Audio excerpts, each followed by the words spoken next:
And welcome back to the Orange and Brown Talk podcast. Dan Labbe with Mary Kay Cabot and Ashley Bastock the Sunday after the draft. Let's do this. The pick most likely to make an impact this year.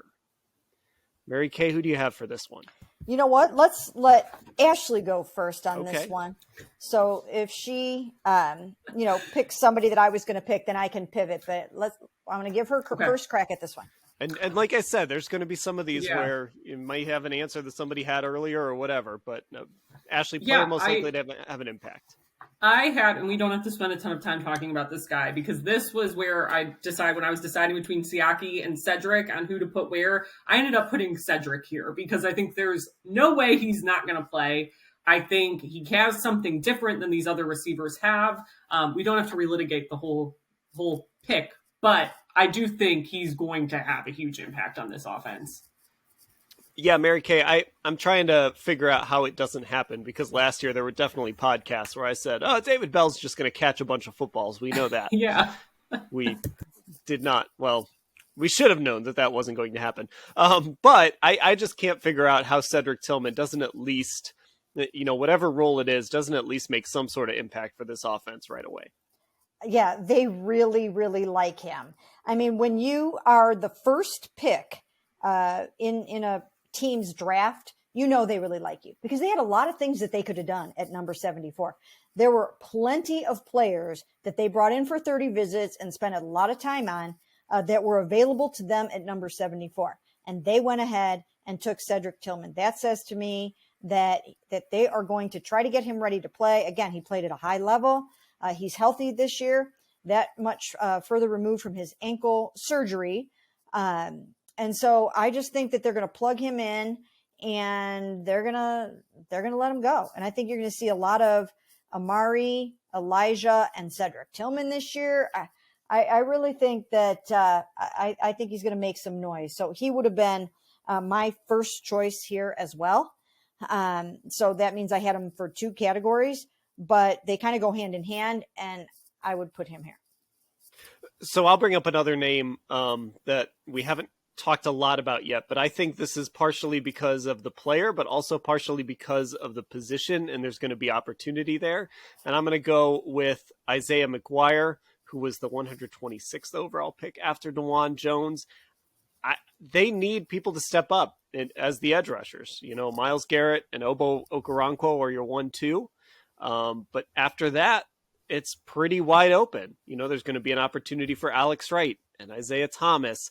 And then Isaiah McGuire they only had 4 edge rushers coming into this weekend, 4 defensive ends on the roster coming into this weekend. So Isaiah McGuire, he makes 5. I mean, Mary Kay, just the basic numbers game tells you that this guy's going to have an opportunity to come in, and maybe they add somebody as a free agent at some point, but this guy's going to have an opportunity to come in right away and compete for playing time.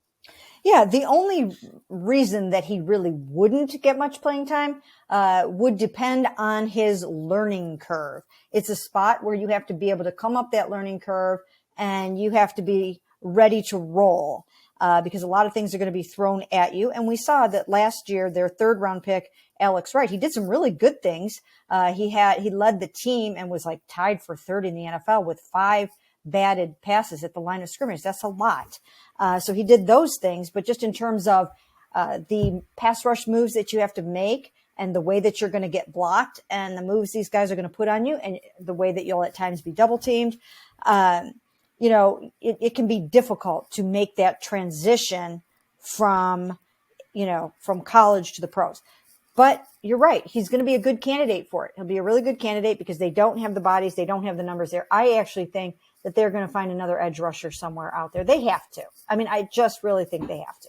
I think you need to find somebody who's proven. We were kidding around yesterday after everything that's gone down. Watch them go ahead and re-sign Jadeveon Clowney, which, I really don't see that happening after he got, banished and benched and, sent home and all those kinds of things. And I don't see it happening. I know Myles Garrett. I'm sure Myles Garrett wouldn't want that to happen.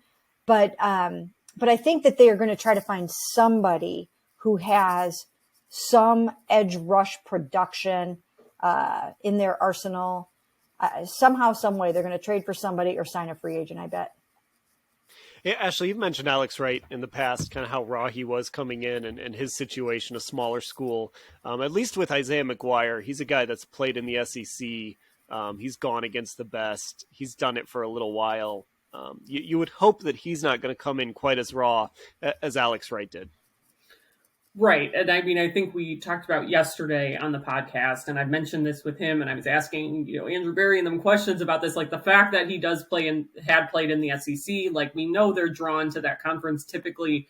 And it has to do with the level of competition, right? And I think like looking at his numbers, finishing the 2022 regular season last year, he had 39 tackles, 13 were for loss, second on the team, 7.5 sacks, 4 QB hurries. He finished with 16.5 sacks in his career. So almost half of his college sacks just came last year. I think that's pretty promising, but I guess I can spoil if we're talking about the guy who we think might have an impact 3 years down the road, this is who I was thinking for that, because I do think like he's starting off on a higher floor than Alex Wright, but I do still think like, okay, you play with Myles Garrett, you can learn some things. And because of that higher floor, I feel maybe more promising about where he might be in a couple of years, coupled with there's certainly opportunity for him on this roster at that spot right now.